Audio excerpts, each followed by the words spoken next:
Hello my dear students, আজ আমি তোমাদের অর্গানিক কেমিস্ট্রি, বিশেষ করে স্টিরিও কেমিস্ট্রি ক্লাস 12 এর শেষ পার্ট নিয়ে আলোচনা করছি। তো শেষ পার্টে আমি স্টিরিও কেমিস্ট্রি কি রেখেছি, রিয়াকশন মেকানিজমে শেষ দুটি রিয়াকশন, এক হলো এলিমিনেশন রিয়াকশন, দুই হলো রিঅ্যারেঞ্জমেন্ট রিয়াকশন। তো এলিমিনেশন রিয়াকশন আমরা কি আলোচনা করব। প্রথমেই চলে আসবে এলিমিনেশন রিয়াকশন। তো এলিমিনেশন রিয়াকশন কাকে বলি আমরা? অ্যাকচুয়ালি এই এলিমিনেশন রিয়াকশন বলতে বোঝায় এলিমিনেশন রিয়াকশন। তো এলিমিনেশন রিয়াকশন কি? এক কথায় আমরা এই শব্দটা খুব শুনে থাকি, এলিমিনেট করা। এলিমিনেট মানে বাদ, বাদ যাওয়া। বাদ যাওয়া মানে তাহলে মানে কোনো সাবস্ট্রেট থেকে যখন দুটো অ্যাটম কিংবা দুটো পরমাণু অর্থাৎ কিংবা একটা গ্রুপ একটা অ্যাটম বাদ যাবে, বিনিময়ে নতুন ডাবল বন্ড কিংবা ডাবল বন্ড না পরিবর্তে কখনো ট্রিপল বন্ড এইভাবে, অর্থাৎ যৌগের মধ্যে আনস্যাচুরেশন তৈরি হবে, তখন তাকে আমরা বলবো এলিমিনেশন রিয়াকশন। অর্থাৎ এলিমিনেশন রিয়াকশনের ক্ষেত্রে আমরা জেনারেলি এইভাবে প্রকাশ করতে পারি। তোমরা দেখতে পাচ্ছ এটা এক্স গ্রুপ, এটা ওয়াই গ্রুপ। এই এক্স আর ওয়াই যদি বেরিয়ে যায় তখন আমরা পাবো কার্বন আর কার্বনের মাঝখানে ডাবল বন্ড। এই যে পেলাম আর বিনিময়ে এক্স আর ওয়াই তৈরি হলো, এটাকেই বলবো এলিমিনেশন। তবে এই এলিমিনেশনের ক্ষেত্রে প্রশ্ন আসতেই পারে, স্যার দুটো গ্রুপ যে বেরোবে ওই দুটো গ্রুপ কি একই কার্বন থেকে বেরোবে? জেনে রাখো, দুটো গ্রুপ একই কার্বন থেকে বেরোতে পারে, অ্যাডজাসেন্ট মানে পাশাপাশি কার্বন থেকে বেরোতে পারে, কিংবা একটা ছাড়িয়ে তার পরেরটা থেকেও বেরোতে পারে। এখানে যেটা করেছি অ্যাডজাসেন্ট কার্বন। আসলে এই কোথা থেকে বেরোবে দুটি গ্রুপ এর উপর ডিপেন্ড করে এলিমিনেশন তিন প্রকারের হয়। একটাকে বলবো 1-1 অর আলফা এলিমিনেশন রিঅ্যাকশন। কখন না যখন দুটো গ্রুপ একই কার্বন থেকে বেরোবে। এবারে 1-2 অর বিটা এলিমিনেশন রিঅ্যাকশন, যখন দুটি অ্যাডজাসেন্ট অর্থাৎ পাশাপাশি সংযুক্ত কার্বন থেকে বেরোবে। 1-3 অর গামা এলিমিনেশন রিঅ্যাকশন, যখন একটা থেকে বেরোনোর পর তার একটা ছাড়িয়ে তারপর অর্থাৎ 3 বা তার পরের হলেও তাকে আমরা গামা এলিমিনেশন বলে থাকি। তবে আলফা আর গামা খুব রেয়ার কেস, কেবলমাত্র মোস্ট মানে বেশিরভাগ ক্ষেত্রে মোস্ট প্রবাবলি বিটা এলিমিনেশন। সেই জন্য আমাদের এই এইচএস এর সিলেবাসে বিটা এলিমিনেশন রয়েছে, তাই আমি বিটা এলিমিনেশনটা নিয়ে তোমাদের সামনে আলোচনা করব। এর ক্লাসিফিকেশন কি, এর ডিটেইলস কি, প্রত্যেকটা মেকানিজম কি, এটাই আমাদের আলোচনার বিষয়। তো প্রথমে আমরা চলে যাই এক্সাম্পল, তারপরে আমরা পড়াচ্ছি ক্লাসিফিকেশন। এক্সাম্পলে কি রয়েছে, অর্থাৎ কার এক্সাম্পল না বিটা এলিমিনেশনের এক্সাম্পল, অর্থাৎ 1-2 or বিটা এলিমিনেশন। এটার এক্সাম্পলে আমরা কি যাব? নাম্বার 1 CH3 CH CH3, এখানে দিলাম ব্রোমিন, দিলাম কি অ্যালকোহলিক KOH হিট। প্রোডাক্টটা কি হবে? এই কার্বন থেকে ব্রোমিন বেরোলে পাশের যে কোনো কার্বন থেকে এখানে বেরোবে, আমরা পাবো এটা। এবার option B, another example CH2 CH2, এই দুটোতে ব্রোমিন রয়েছে, এখান থেকে বেরোলাম, আমরা দিলাম মিথানল, জিঙ্ক মিথানল দিলাম, তাহলে কি পাবো? CH2 double bond CH2। অর্থাৎ এই যে দুটো এক্সাম্পল করলাম, দেখলাম প্রতি ক্ষেত্রে অ্যাডজাসেন্ট কার্বন থেকে দুটো গ্রুপ বেরিয়েছে, তাই একে বিটা এলিমিনেশন বলে। এর চলে আসছে ক্লাসিফিকেশন কি, অর্থাৎ বিটা এলিমিনেশনকে আমরা কভাগে ভাগ করতে পারি। ক্লাসিফিকেশন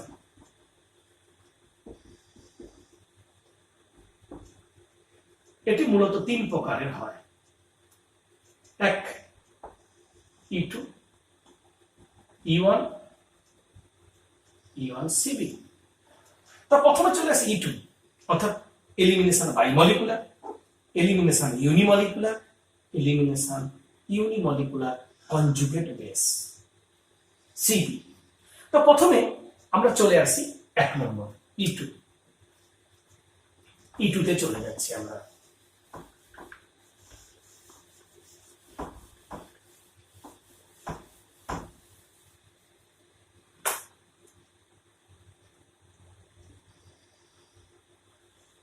পুরো নাম এলিমিনেশন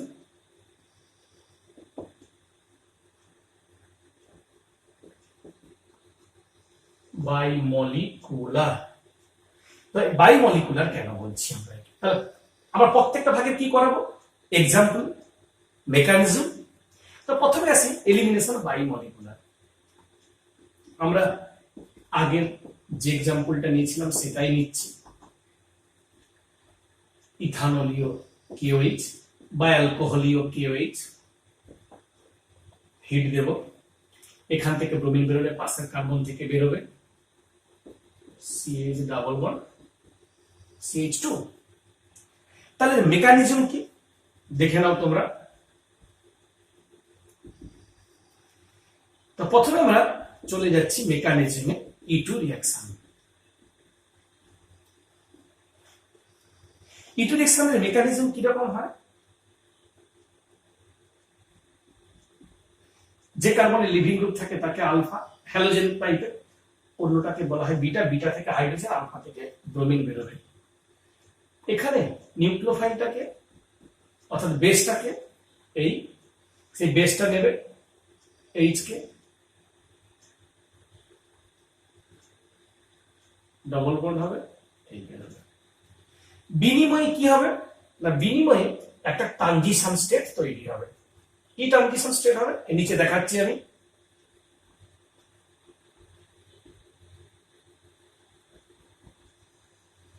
এই বন্ডটা ভেঙে যাবে, অর্থাৎ ট্রানজিশন মানে অর্ধ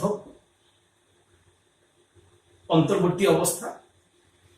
এই বন্ড এখানে নতুন বন্ড তৈরি হবে, এই বন্ডটা ভাঙবে, এর সঙ্গে নতুন বন্ড তৈরি হবে, ডেল্টা মাইনাস, এটাও হবে ডেল্টা মাইনাস।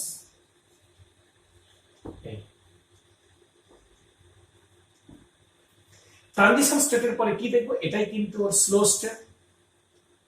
এই ব্রোমিন বেরোবে, এই দুইয়ের মাঝখানে ডবল বন্ড হবে, অর্থাৎ CH3CH ডাবল বন্ড CH2। তারপরে দেখতে পেলাম বিটা পজিশন থেকে H এবং আলফা পজিশন থেকে ব্রোমিন দুটোই একসঙ্গে বেরোচ্ছে সাইমালটেনিয়াসলি এবং ডবল বন্ড হচ্ছে আলফা বিটার মাঝখানে। তারপরে যে পেলাম আমরা, এটা রেট কি হবে তার K/8, তার সঙ্গে ওয়েজটা স্লো স্টেপে অংশগ্রহণ করেছে। তাহলে এই পুরোটাকে আমরা লিখছি সাবস্ট্রেট ইনটু ওয়েজ মাইনাস, তার মানে 1 এবং 2 এলিমিনেশন হচ্ছে, দুজন পার্টিসিপেট করেছে, তাই ওকে বলা হয় এলিমিনেশন বাই মলিকুলার। তো এরপরে চলে যাচ্ছি আমরা এলিমিনেশন ইউনিমলিকুলার। তবে আমি আগের দিন পড়াতে এবার বলেছিলাম যে আমরা অনেক সময় মেকানিজম যদি না জানি তখন প্রবলেম হবে।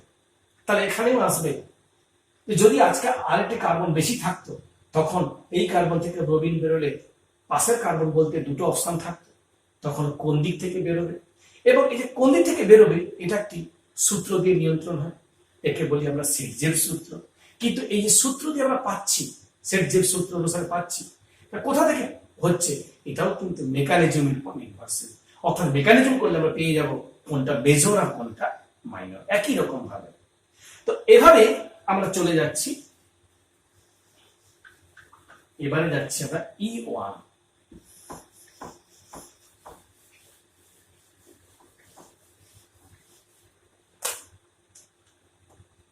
এলিমিনেশন ইউনিমলিকুলার। তো এলিমিনেশন ইউনিমলিকুলার অর্থাৎ কেন তাকে ইউনিমলিকুলার বলছি আমরা? ইউনিমলিকুলার বলার কারণ হচ্ছে, তাহলে আমরা সরাসরি যাই একটা এক্সাম্পলে, তারপরে আমরা মেকানিজম নিয়ে আলোচনা করব। তো এক্সাম্পল আমরা কি নিচ্ছি,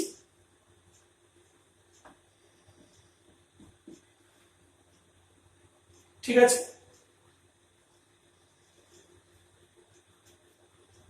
প্রোডাক্টটা কি পাবো, পাচ্ছি, কি দিলে হবে, ইথানলীয় হিট বা। এবারে এই যে আমরা ইথানল দিয়ে হিট দিচ্ছি, অর্থাৎ কোনো দ্রাবক দিয়ে সঙ্গে হিট দিলাম, তার বিনিময়ে কিন্তু এটা আমরা পাবো। তো 3 ডিগ্রি বেলার সম্ভব হচ্ছে কেন না, তার কারণ মেকানিজম করলেই আমরা পরিষ্কার হয়ে যাব। দেখে নাও মেকানিজম, কি পাচ্ছি আমরা,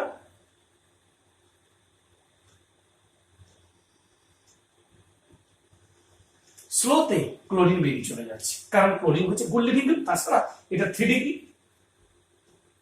বেরিয়ে যাওয়ার পর যেটা তৈরি হচ্ছে এটি 3 ডিগ্রি কার্বো ক্যাটায়ন, এটি কার্বো ক্যাটায়ন, কার্বো ক্যাটায়নটা যেটা স্টেবিলিটি পাবে, যদি 3টে CH3 এখানে আছে, 9টা হাইপার কনজুগেশন, 3টে plus inductive effect of methyl group, 3 degree কার্বো cation stability পাবে। স্টেবিলিটি এটাই কিন্তু ওর স্লো স্টেপ। এর পরের স্টেপে কি হবে, ফার্স্ট স্টেপ, যে সিএল মাইনাসটা বেরিয়ে যাচ্ছিল এটি এখানে এখানে আসবে না, ধরে নাও এখানটা CH3 ছিল, এখানটা H ছিল,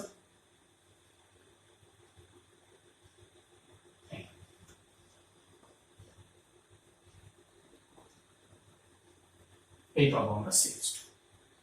তাহলে এই যে আমরা পাচ্ছি, এটাকেই বলবো আমরা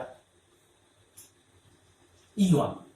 কেন, রেট সমান K ইন্টু সাবস্ট্রেট, তাহলে অনলি সাবস্ট্রেট, যদিও Cl মাইনাসটা একটা মানে Hটাকে নিয়েছে, কিন্তু সেটা তো স্লো স্টেপে নয়, ফার্স্ট স্টেপে। তার মানে সেই অনুযায়ী দেখতে গেলে এটা অবশ্যই আমরা যেটা পাবো কি না, স্লো স্টেপে আমরা একজনই পাচ্ছি, তাই একে বলা হয় এলিমিনেশন ইউনিমলিকুলার। তবে এখানে মনে রাখতে হবে 3 ডিগ্রির ক্ষেত্রে বেশিরভাগ হবে, তার কারণ 3 ডিগ্রি এক্ষেত্রে যে একটা কার্বো ক্যাটায়ন তৈরি হবে, সেই কার্বো ক্যাটায়ন যদি স্টেবিলিটি না পায় তাহলে কি E1 হবে, হবে না।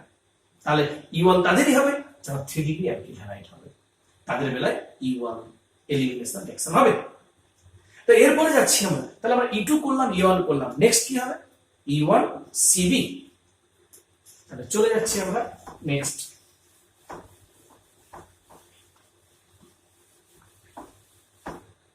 E1 CB, elimination unimolecular conjugate.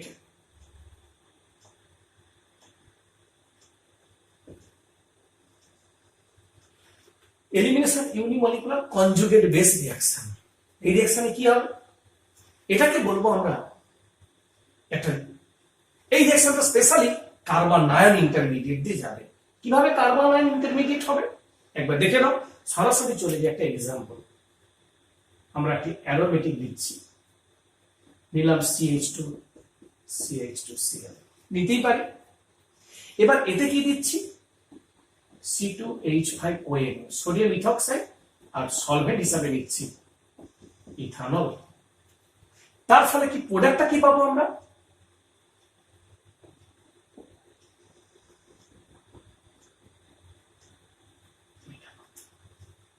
কি করে আসবে এটা, এর মেকানিজম কি, সরাসরি যাচ্ছি আমরা মেকানিজম।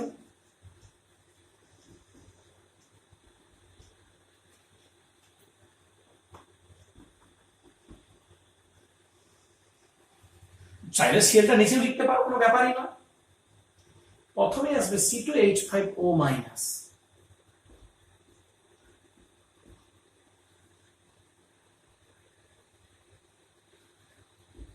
এটা হবে না। যদি প্রশ্ন করো কেন হবে না, উত্তর দিচ্ছি পরে।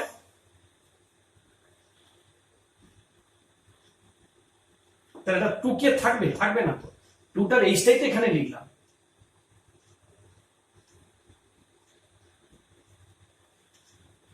এটা হবে কার্বনায়ন, এটা স্টেবিলিটি পাবে কিসের জন্য, ডিউ টু রেজোনেন্স এফেক্ট। তার ফিনাইল রিং এর সঙ্গে কার্বন আয়নের রেজোনেন্স হবে, কার্বন আয়নের যে কার্বন আছে এইটা মাইনাস আয়নের সঙ্গে এখানে পাই ইলেকট্রন ক্লাউডের মধ্যে একটা রেজোনেটিং ঘটনা ঘটবে, এবং রেজোনেন্সের ফলে কি হবে, এই কার্বন আয়নটা স্থায়িত্ব পাবে। তো যদি এই কার্বন আয়নটা স্থায়িত্ব পায়, তবে কার্বন আয়নটা স্থায়িত্ব পায় বলেই এখানে কিন্তু এটাই ঘটে, প্রথমে কার্বন আয়ন হয়। এর পরের স্টেপটা, একে বলবো আমরা কনজুগেট বেস। কেন, মানে তোমরা 11-এ পড়ে এসছো আয়নিক ইকুইলিব্রিয়াম চ্যাপ্টারে, সেখানে দেখেছো যে কোনো যৌগ যদি H+ ছেড়ে দেয়, তারপরে যেটা পাই আমরা, পোরশনটা পাই, সেটাকেই বলা হয় কনজুগেট বেস। অনুবন্ধী ক্ষারক। এবার এখান থেকেই হবে স্লো স্টেপ। এই স্টেপে কি হবে, এই যে স্লো স্টেপটা বললাম, তাহলে আমরা পাচ্ছি কি ডাবল বন্ড CH2। কারণ এই যে পাচ্ছি আমরা, এই যে স্লো স্টেপ, এটাকেই বলছি আমরা E1। কিন্তু প্রশ্ন হচ্ছে এটা কি করে এলো, না কেন একে বলবো E1CB। অর্থাৎ এই রিঅ্যাকশনে যদি রেড মাপি আমরা, রেড সমান K ইনটু এইটি, এটি কি এর কনজুগেট বেস।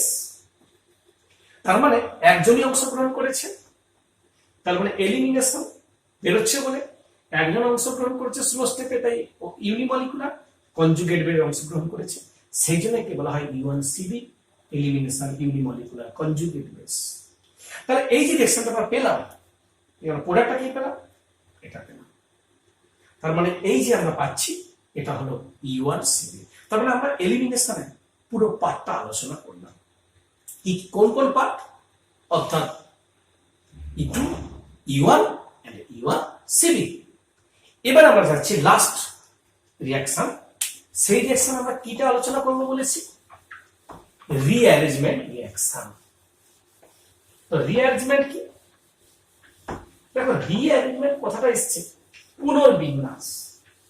পুনর্বিন্যাস মানে নতুন রূপে বিন্যস্ত হওয়া, অ্যাটমগুলোর চেঞ্জ হবে, বিন্যস্ত হবে।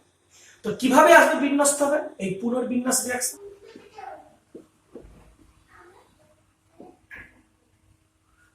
Rearrangement reaction.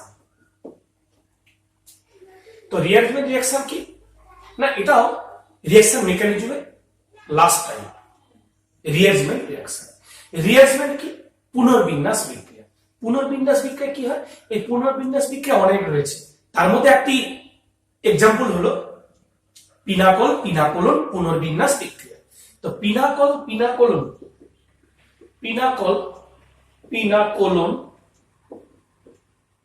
পুনর্বিন্যাস রিঅ্যাকশন অর্থাৎ রিঅ্যারেঞ্জমেন্ট রিঅ্যাকশন। তো পিনাকল কি আর পিনাকোলন কি, অর্থাৎ এখানে রিঅ্যাকট্যান্টটা হলো পিনাকল আর প্রোডাক্টটা হলো পিনাকোলন। তাহলে সেই যে রিঅ্যারেঞ্জমেন্ট, এটি নেম রিঅ্যাকশন, একে বলবো আমরা পিনাকল পিনাকোলন পুনর্বিন্যাস বিক্রিয়া। তো এই বিক্রিয়াটা কিরকম নেওয়া হয়, অ্যাকচুয়ালি 1,2 ডাইঅল এইরকমই এক সিস্টেম। এটি একটি পিনাকল, এতে যখন আমরা H প্লাস, অ্যাকচুয়ালি কোথা থেকে আসছে না, কনসেন্ট্রেট H2SO4 দিলেই আসে, কি তৈরি হয় C ডবল বন্ড CH3, তাহলে CH3 হোল 3 হয়। তাহলে এই যে তৈরি হলো একেই বলবো পিনাকোলন। বিক্রিয়াটার নাম পিনাকল পিনাকোলন পুনর্বিন্যাস বিক্রিয়া। এর মেকানিজম কি, এই রিঅ্যাকশনের মেকানিজম কি, মেকানিজম হলো সি সি, এখানে OH আর এখানে থাকে OH, এখানে দুটি কার্বন রয়েছে, এখানে যখন H প্লাস দিই এই অক্সিজেনের লোন পেয়ার H প্লাস কে নিয়ে প্রোটনেশন ঘটায়, প্রোটনেশন ঘটানোর পরে কি দাঁড়ায়, এটা OH2, এটা C, এটা OH2 মাথায় প্লাস, এটি গুড লিভিং গ্রুপ। তারপরে কি হয়, এই OH এর যে লোন পেয়ার থাকে, লোন পেয়ারটা এখানে যায়, এটা এখানে শিফট হয়, এটা বেরিয়ে যায়, আর একেই বলবো আমরা স্লো স্টেপ। এই স্টেপে কি হয় না, মিথাইল গ্রুপটা মাইগ্রেট করে যায়, করার পরে কি পাই আমরা, সি ডবল বন্ড সি, 3টে CH3, আর জল তো বেরোচ্ছে, কিন্তু এই OH এর মাথায় প্লাস হয়, যেহেতু লোন পেয়ারটা গেল, পরের স্টেপে মাইনাস অফ H প্লাস হওয়ার ফলে দাঁড়াচ্ছে সি, 3টে CH3। তাহলে এই যে পাচ্ছি মেকানিজম, এটাই ওর স্লো স্টেপ, যেখানে H প্লাস এর উপস্থিতিতে প্রোটনেশন ঘটে OH-টা গুড লিভিং রূপে H2 রূপে নির্গত হয়। এই ফলে আমরা এটাকেই বলবো পিনাকল, একে বলবো পিনাকোলন। বিক্রিয়ার নাম পিনাকল পিনাকোলন পুনর্বিন্যাস বিক্রিয়া।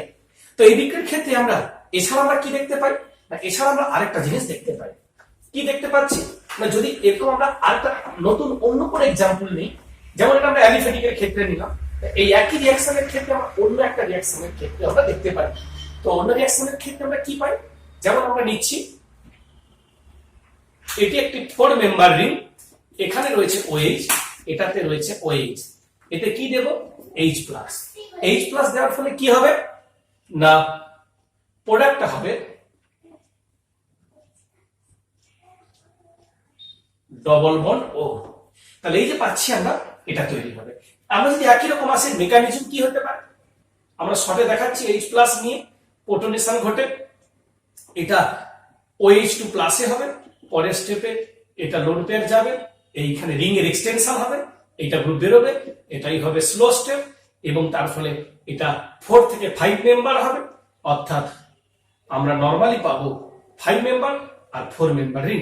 এখানে পাবো ডবল বন্ড ও H মাথায় প্লাস, একই রকম ভাবে H প্লাস নির্গত হবে, হওয়ার পরে আমরা এই প্রোডাক্টটা পাচ্ছি। তাহলে এই যে পাচ্ছি, এটা কি বলবো, রিয়ারেঞ্জমেন্ট রিঅ্যাকশন। এরকম অনেক রিয়ারেঞ্জমেন্ট রিঅ্যাকশন রয়েছে, ক্লেইজেন রিয়ারেঞ্জমেন্ট রিঅ্যাকশন, ফ্রাইজ রিয়ারেঞ্জমেন্ট রিঅ্যাকশন, অনেক। তো আমরা এখানে জাস্ট যেহেতু আরম্ভ করছি, আমরা একটা করে এক্সাম্পল নিয়ে আরম্ভ করেছি তোমাদেরকে বোঝানোর জন্য। তো এবারে চলে আসি আমরা, তাহলে এই যে আমরা রিঅ্যাকশন মেকানিজম সেদিন থেকে বলেছি, কখনো সাবস্টিটিউশন, কখনো বলেছি অ্যাডিশন, কখনো এলিমিনেশন কিংবা রিয়ারেঞ্জমেন্ট, এই টোটাল স্টিরিওকেমিস্ট্রি পার্ট, যেটাকে আমরা বলছি 12 এর চ্যাপ্টার, সরাসরি না হলেও এটা একটা বেসিক পার্ট। এই টোটাল বেসিক পার্টটা আজকে আমরা কমপ্লিট করছি। অর্থাৎ এই ইউনিটে যে আমরা বেসিক পার্ট আরম্ভ করেছি, তাতে যে আমরা পার্টটা, এটাই হলো লাস্ট পার্ট। এই লাস্ট পার্টে স্টিরিওকেমিস্ট্রি আমরা শেষ করছি। তবে এতে যদি তোমাদের কোনো প্রবলেম থাকে, তোমরা অবশ্যই আমাকে কমেন্টে জানাবে। আর যদি এমনি কোনো তোমরা কোশ্চেনকে আটকাও বা আটকে যায় তোমাদের, অবশ্যই বলবে। আর নেক্সট যে ভিডিও আমরা আবার পরের চ্যাপ্টার একই রকম ভাবে আরম্ভ করবো, তোমরা পরপর পাবে দেখতে। আর এই হলো স্টিরিওকেমিস্ট্রি আমরা আজকে শেষ করছি। Thank you.